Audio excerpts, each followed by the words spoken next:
On est dans le cadre d'une reconstruction suite à un sinistre majeur incendie qui a impacté cette habitation sur la commune de Sauveterre-la-Lémence dans le département de Lot-et-Garonne, au nord d'Agen. On a commencé par des travaux de démolition de blé qui s'apparentent plus à de la déconstruction avec la conservation du dallage et d'une partie, c'est la partie du pigeonnier qu'on voit en arrière. On a fait le choix de repartir sur une reconstruction la plus approchante de l'existant avec une ossature bois. C'est des murs qu'on a fabriqués en atelier avec des plans très précis de la position des menuiseries. Sur la partie qui est à l'étage, elle a la particularité parce que c'est vraiment une transition. On a une transition avec une partie basse qui est en maçonnerie traditionnelle et on passe avec une construction en murs à ossature bois qui, pareil, ils ont été fabriqués sur mesure en atelier de telle sorte à ce qu'ils épousent parfaitement l'existant. Et une fois qu'on a fait tout ça, on est parti sur une charpente plutôt moderne, une charpente à fermettes sur la partie qui est au rez-de-chaussée, qui est venue coiffer les murs en ossature bois.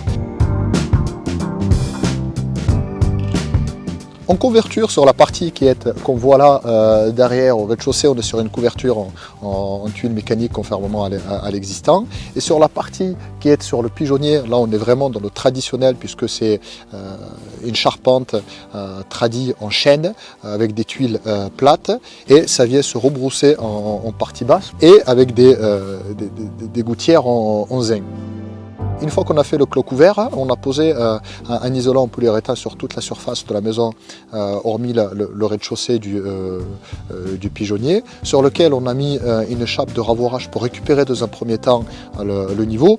Sur cette chape, là, on est venu rajouter une autre chape, là c'est la chape de finition, qui a servi de support au carrelage dans les pièces du salon, séjour, cuisine, les pièces de dégagement et les sanitaires, et sur la buanderie. Sur les parquets intérieurs, on est plutôt sur une pose flottante sur les pièces du rez-de-chaussée qui sont les chambres.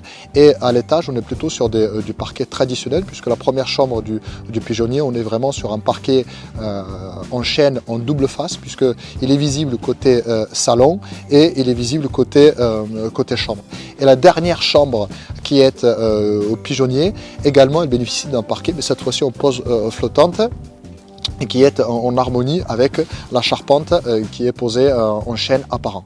Le système de chauffage, on a installé un chauffage de type gainable qui nécessite l'installation d'une pompe à chaleur qui est installée derrière le pigeonnier et elle permet d'alimenter des bouches qui sont insérées dans les faux plafonds. Et ça permet de chauffer la maison en période hivernale et de la rafraîchir en temps estival.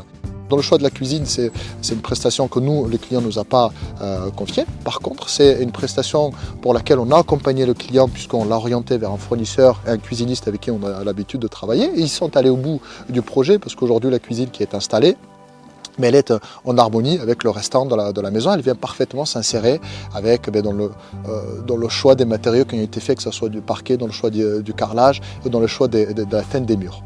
On a un escalier qui permet d'accéder du rez-de-chaussée et au premier étage du pigeonnier qui est fait, en fait, c'est un escalier contemporain avec un mélange entre le bois et le métal, toujours bien sûr le moderne et le traditionnel avec des marches en hêtre.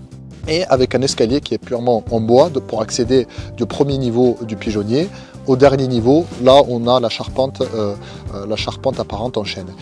Après, dans un accompagnement du client, on a dans la salle de bain, on a optimisé de telle sorte à ce que le client puisse, lors d'un échange et de conseils en préparation de chantier, on est arrivé à la réalisation d'une douche à l'italienne en lieu et place d'une cabine de douche qu'il y avait initialement.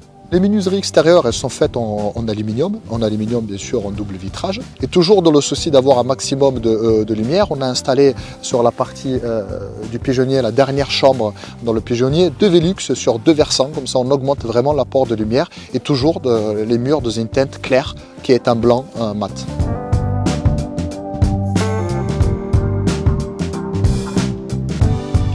On est parfaitement dans le type de chantier, d'autant plus qu'il s'agit d'un sinistre incendie majeur que Coren maîtrise, puisqu'on a su coordonner et piloter l'ensemble des intervenants et des corps de métier en optimisant le planning avec toutes les contraintes qui peuvent s'imposer à ce genre de chantier.